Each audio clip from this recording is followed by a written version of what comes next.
All right, welcome back everybody for another deep dive.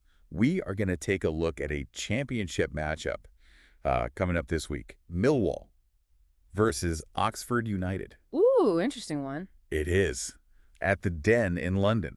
So round 25, this one, on the surface might seem like just kind of your average middle of the season matchup. But I think when you dig into some of the stats and trends, you'll see there's a lot more going on here. Yeah, a little bit more than meets the eye with this one for sure. So Millwall are, generally pretty strong at home, but they're coming up against an Oxford side that have really struggled on the road this season. Yeah, and just to kind of set the table in terms of recent form, Millwall coming off of a draw, fairly hard fought against Coventry City. Oxford, on the other hand, got a good win, 2-0 against Plymouth. But you look at the bigger picture, and they've got this, 10-game winless streak on the road, and actually 5 straight losses in that streak. Yeah, and that's going to play on their minds, isn't it? If you go into every game thinking, oh, we haven't won in so long, it can be really hard to break out of that. Yeah. I mean, what do you think? Is it possible to kind of shake that off? Or is that going to be, kind of the narrative going into this one?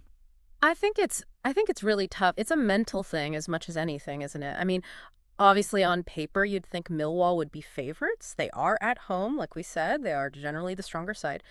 But yeah, Oxford got a good win, finally saw some goals. Maybe that'll give them a little momentum, a bit more confidence. We'll see. Yeah, speaking of goals, though, neither of these teams have been, lighting it up offensively this year.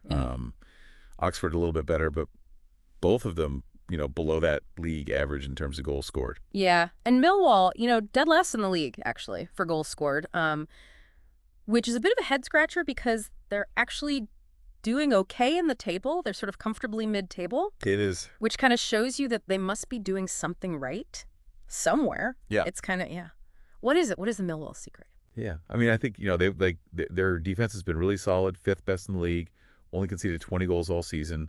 You compare that to Oxford, they've let in 39. Yeah, and they're going to be without, Jake Cooper in this game as well, which is a big loss at the back for Millwall. Yeah. Big miss. Huge. He's been such a rock for them. Yeah. Do you think that will be a big factor?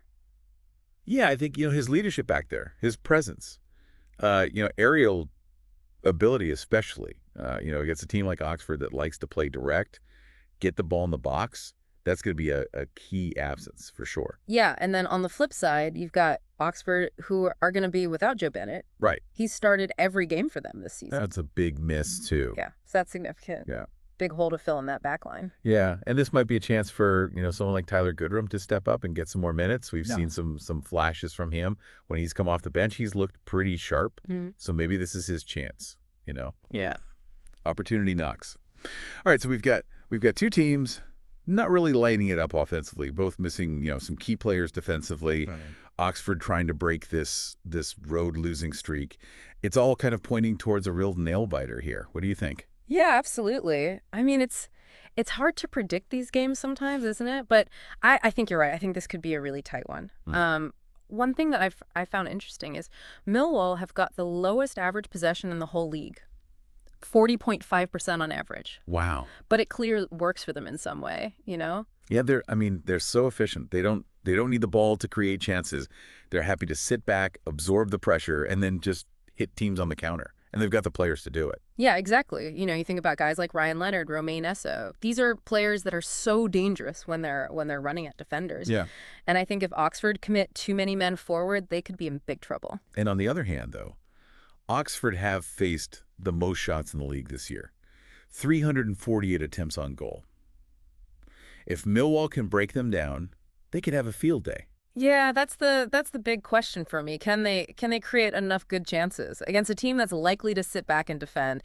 And for Oxford, can they actually take their chances when they get them? They're probably not going to create a ton, but when they do, they've got to be clinical. Yeah, that's such a great point. It's going to be a really interesting tactical battle because these 2 teams have such different styles. Yeah, and it's both desperate for the win, which adds another layer, doesn't it? Absolutely. I mean, and, just to throw one more thing in there, Millwall have actually lost their last 3 home games against Oxford. Ooh, I did not know that. Yeah. A little bit of history there. So much to consider with this one. I mean, What do you think? Is this going to be like a KG 1-0? Ugh. Or is one of these teams gonna really break out and we're gonna see a bunch of goals? What's your gut telling you? You know what? My gut is completely split on this one. I could see it being a real slugfest, you know? Really cagey, tactical, a lot of fouls. Yep. But I could also see, one team just clicking and really putting on a show. I think it depends who can adapt best to the other team's style. Right. Millwall's got to find a way to break down that Oxford defense without leaving themselves open at the back. Oxford, they need to just be ruthless in attack, take those chances when they get them. All right. So key matchups. Tactical chess match. Little bit of history between these two sides. I don't know about you, but I am really looking forward to this one. Yeah, I think this is going to be a good one. It really could go either way. Absolutely. All right. Well, thanks for joining me for this deep dive. I'll catch you next time. Sounds good.